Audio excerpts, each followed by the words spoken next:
1912 সালে প্রতিষ্ঠিত ঐতিহ্যবাহী গোবিন্দগঞ্জ বহুমুখী উচ্চ বিদ্যালয়।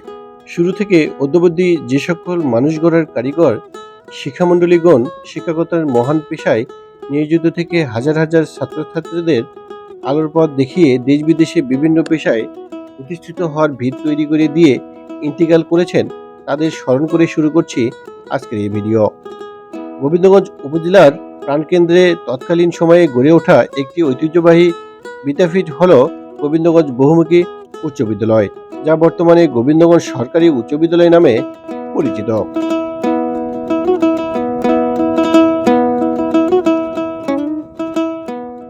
ব্রিটিশ শাসনামলে অবিভক্ত বাংলার ভবিষ্যৎ প্রজন্মকে সুশিক্ষায় শিক্ষিত করতে 1912 সালে প্রতিষ্ঠিত হয় এই বিদ্যালয়টি।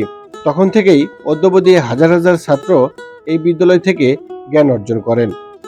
তৎকালীন সময় থেকেই এই প্রতিষ্ঠানটি শিক্ষা দীক্ষায় অনেক সুনাম অর্জন করেছে এবং এখানকার অনেক শিক্ষার্থী দেশ ও দেশের বাইরে বিভিন্ন পেশায় প্রতিষ্ঠিত।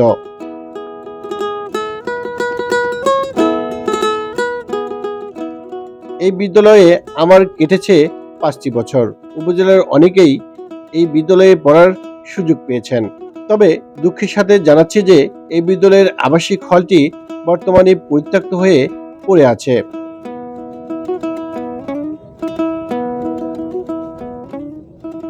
এই আবাসিকে অনেক ছাত্র পড়ালেখা করে সুশিক্ষায় শিক্ষিত হয়ে বিভিন্ন প্রতিষ্ঠানে কাজ করছেন।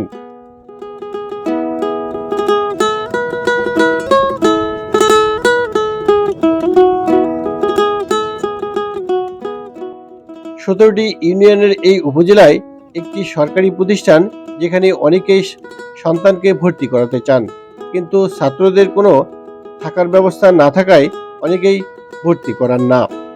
তবে এই ঐতিহ্যবাহী আবাসিক হলটি আবার চালু করার দাবি উপজেলাবাসীর।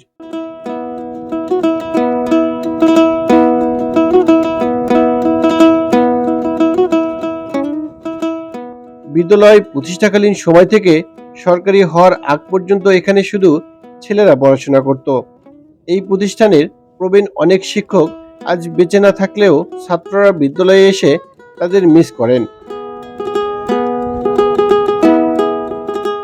প্রতিষ্ঠানটি সরকারি হওয়ার পর থেকে ছেলে মেয়ে উভয়ই পড়ালেখা করছে। বিদ্যালয়ের প্রতিষ্ঠাকালীন সময়ে একজন শিক্ষাগুরু বিদ্যালয়ের জমিনে শায়িত আছেন। সুশিক্ষায় শিক্ষিত হোক বাঙালি জাতি, জ্ঞানের আলো ছড়িয়ে পড়ুক সারা বিশ্বে।